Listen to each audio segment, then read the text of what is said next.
they wanted to jump into the mob, give the mob a megaphone so that they could attack this boy because he was white, he's Catholic, and he was wearing a Make America Great Again cap. If Nicholas had not purchased that souvenir cap that day at the mall, if he was not wearing it, none of us would know who Nicholas Sandmann is. Well, there's Lynn Wood there, co-counsel to Nick Sandmann, who's suing the Washington Post for defamation. His lawyers call the coverage a modern form of McCarthyism, say they ignored basic journalistic standards to advance an agenda against the president. Todd McMurty is also part of the legal team with me now out of Cincinnati, Ohio. And Todd, thank you for your time and good morning to you. I saw a comment that said it's not about the money, although it's a lot of money, $250 million. It's about the message. What is the message here, Todd? Well, the message is very important, Don, and that is that we cannot tolerate a media establishment that goes after minors, 16-year-old boys, and completely destroys their reputation and then says that's okay and moves on to the next story. It's totally unacceptable. Okay, now, the Post has vast financial resources. And I mentioned the sum you're looking for, right? $50 million compensatory, $200 million punitive. Is it about the money and not the message?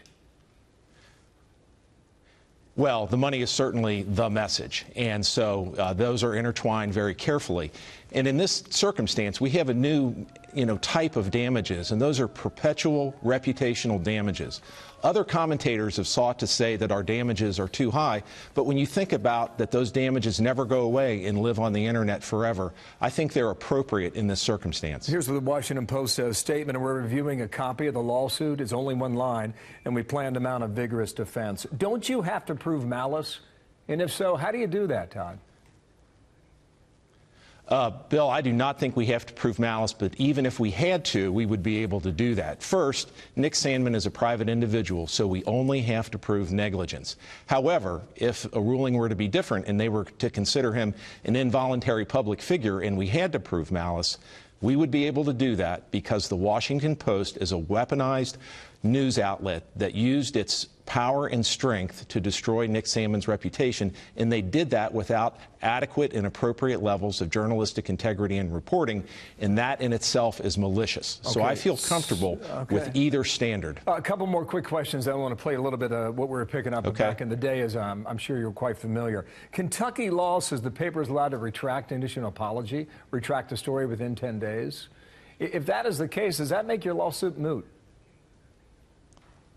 Well, I don't think that the Washington Post can ever adequately retract because of this concept of perpetual reputational damages. They can try, and they do have 10 days to do that.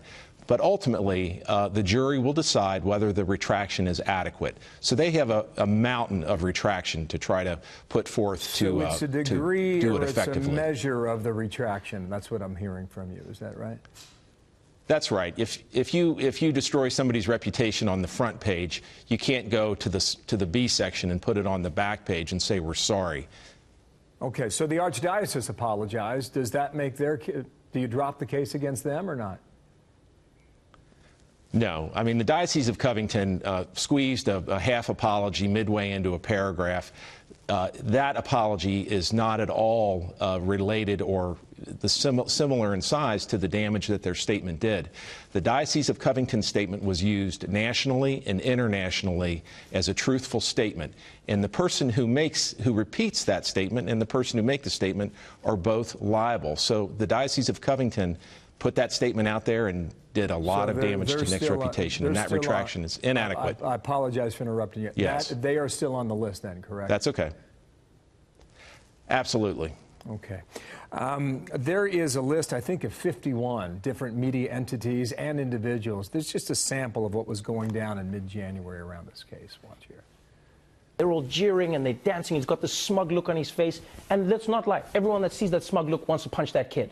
That young man there does not look like someone who is appreciative and considerate of this culture and this chant going on. I blame that kid. What a little Okay, none of it is great in reflection here. Is Trevor Noah on your list? Is CNN on your list? Is Bill Maher on your list, sir? Well, certainly CNN and Bill Maher did things that we consider to have crossed the line. We think that the statements they made are defamatory. They're not humorous. And so certainly Bill Maher is somebody that we're looking at very carefully, and HBO for allowing him to make those defamatory statements. Okay, but CNN also... not Trevor Noah, correct? I want to be clear on this. I am honestly not familiar enough with what Trevor Noah said. The one who said, punch that kid? No, that person is most definitely on the list. Okay, so who is next then? If the Washington Post was lined up first, sir, who do you go after next? We have not decided whom we will sue next. However, we're discussing that, and these lawsuits will continue to roll out over the next 30 to 60 days. Todd McMurty, thank you, sir, for your time out of Cincinnati, Ohio, just across the river there from Covington, Kentucky, in the home of Covington Catholic. Thank you, sir. We'll follow it.